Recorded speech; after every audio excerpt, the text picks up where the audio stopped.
Mudamos de assunto agora. A situação da dengue segue alarmante em Blumenau. Dados da Secretaria de Saúde de ontem mostram que Blumenau tem 419 casos de dengue e tem 2.933 casos prováveis da doença. Está conosco aqui a infectologista Sabrina Sabino para falar de dengue, um assunto que tem falado muito, né, doutora? Boa tarde, bem-vinda. Boa tarde, Vanessa, obrigada. Esses casos estão aumentando, a gente se preocupa com os números, mas também precisa fazer a nossa parte com relação à proteção. Doutora, vamos começar falando do repelente.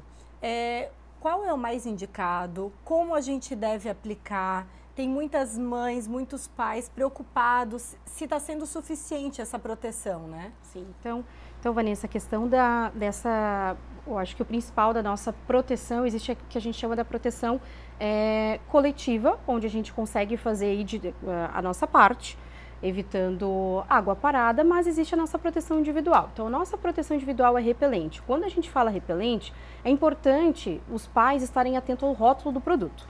Então, o principal componente que a gente tem hoje é a icaridina. Lá na composição do repelente atrás, o repelente está escrito icaridina com uma concentração adequada para repelir o mosquito da dengue acima de 20%.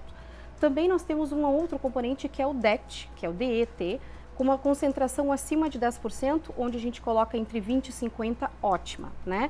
Claro que o repelente ele vai variar de acordo com a idade, porque quanto mais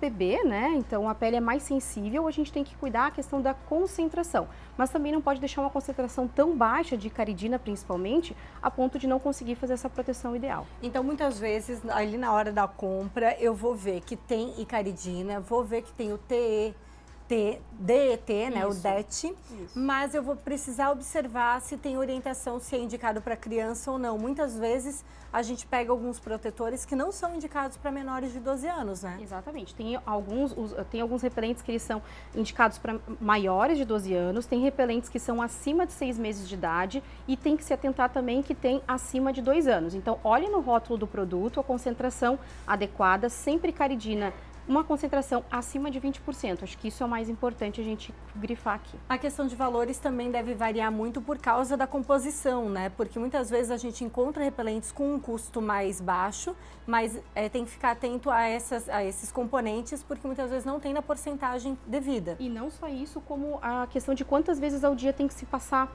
porque na concentração adequada de caridina, principalmente o DET, a gente consegue ter quando tem a concentração adequada, o próprio fabricante orienta de 2 a no máximo 3 vezes ao dia, ou seja, você vai passar pela manhã e à noite. Quando você vê aquele repelente que está escrito de 4 em 4 horas de duração, muito provavelmente não tem a concentração adequada para repelir o Aedes, né?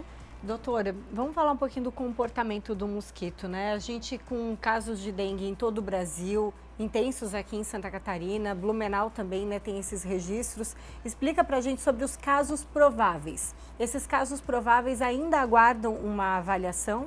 Então, os casos prováveis, o que isso significa? Que esse paciente ele procurou um atendimento médico, ele foi fazer o exame, mas na hora que a gente não tem essa confirmação ainda, porque o exame que é feito pelo laboratório municipal, a gente manda isso para Florianópolis e tem que aguardar essa confirmação. E isso pode aguardar em torno aproximadamente de 7 dias ou até mais. Mas já é um caso confirmado quando você tem sintomas e um exame, um antígeno mesmo positivo. Na rede pública tem que geralmente aguardar sim esse teste que é levado para Florianópolis e depois a gente tem a confirmação. Então os casos prováveis, quando a gente olha isso, esses números é muito provavelmente que eles vão dar positivos, mas a gente tem que aguardar essa confirmação. E aí, reforçando então, aqui em Blumenau a gente tem hoje 419 casos de dengue, esses confirmados, e 2.933 casos prováveis da doença. Esses dados são bem recentes, foram divulgados ontem pela Secretaria de Saúde, e aí é melhor que a gente possa entender o comportamento do mosquito. A gente fala tanto de prevenção, de armadilhas, de limpeza. Esse mosquito da dengue, ele escolhe algumas pessoas, a gente fala, né? Tem pessoa que atrai o mosquito, né? Sim. tipo sanguíneo, o que pode atrair mais o mosquito da dengue? Então, a atração do mosquito da dengue, ele tem algumas características específicas. Eu posso dizer, por exemplo, ele é um mosquito que ele gosta de hábitos diurnos e não noturnos. Então, ele gosta do início da manhã, final da tarde, ele voa abaixo. Principalmente cuidado nas pernas, porque ele voa até 1 metro, 1,20 m aproximadamente. E também já teve um estudo recente, já estudos antigos, demonstrando que o tipo O, tipo sanguíneo, tipo O, tanto positivo quanto negativo, geneticamente ele faz com que o mosquito tenha uma atração.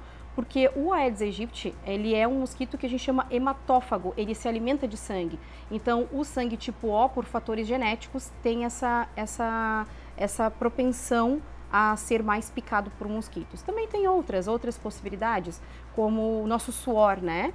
Então, no mosquito a gente tem aquelas 2 anteninhas do mosquito, servem para alguma coisa, servem para a fêmea se guiar por alguns fatores. Quando a gente começa a fazer alguma atividade física, quando a gente tem um suor excessivo ou a pele muito oleosa, nós liberamos o que a gente chama de amônia.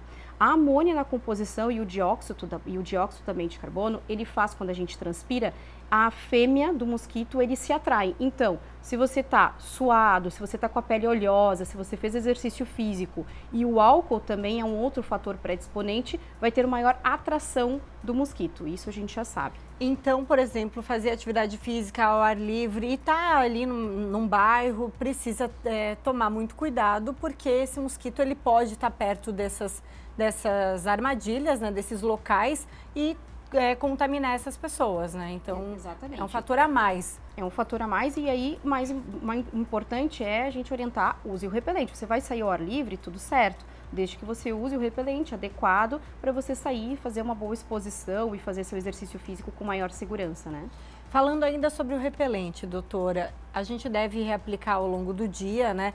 Isso vale para crianças, para adultos, idosos, ninguém está livre, né? A gente ainda, sem a vacina, né? A gente sabe que alguns municípios já estão vacinando, mas sem a vacina essa dica vale para todo mundo, né? Com certeza. Tanto no produto tem aquela, quando diz ali, válido por 10 a 12 horas ou vale por 4 horas. Então, é por isso, porque ele tem uma duração. Então, o que é o correto? É você acordar, antes de sair de casa, até mesmo em casa, porque o mosquito pode estar dentro da sua casa, você acorda e imediatamente já passa o repelente.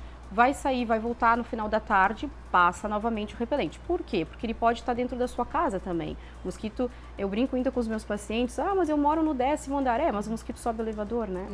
É verdade, pode estar acompanhando. E também ele pica por cima da roupa.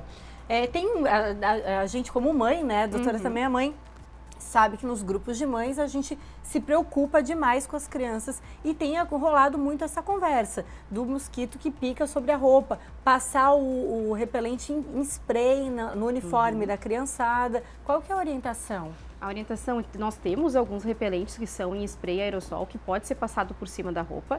A orientação é de fato fazer isso, mas principalmente nas áreas expostas. Existe a possibilidade do mosquito sim picar por cima da roupa, embora a probabilidade é menor, mas ela é menos provável, mas pode acontecer.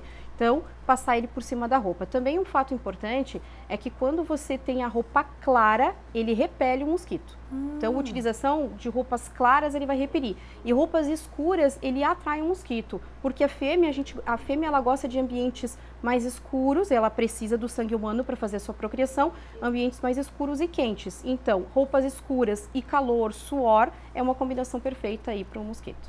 Tá certo. A gente também conversava ali na redação, até montando essa entrevista, com relação à água, né? Muitas vezes está lá no quintal, essa daqui é uma água limpa e só está com barro, tem um limo das plantas e tudo mais, é uma água limpa. Essa água que pra gente é a limpa, é a água propícia para o mosquito, né, doutora? Exatamente. Então, tanto a água parada, a água limpa, a água que está há muito tempo, o que é o ideal? A gente fala para retirar essa água, não é para colocar no ralo, porque o mosquito também, a larva do mosquito pode ficar ali no ralo também. Então, o importante é você colocar, por exemplo, no chão mesmo, porque o mosquito a larva do mosquito não consegue sobreviver, ele precisa da água. Então, se você vê que tem algum recipiente que parece que tem água limpa ali, pense que é uma água parada. Água parada é igual à probabilidade de ter larva dos mosquitos. Tá certo, muitas recomendações, a gente precisa reforçar os cuidados e ficar muito atento também com a questão de mitos e verdades, né, doutora? Isso. Tem muita informação que é fake news e que está espalhada por aí, né? Exatamente. Cuidado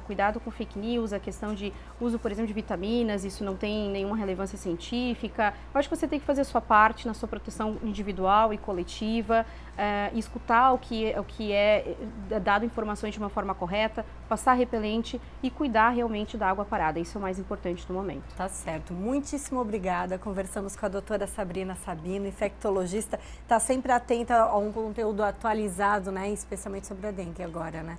Obrigada, doutora, mais uma vez.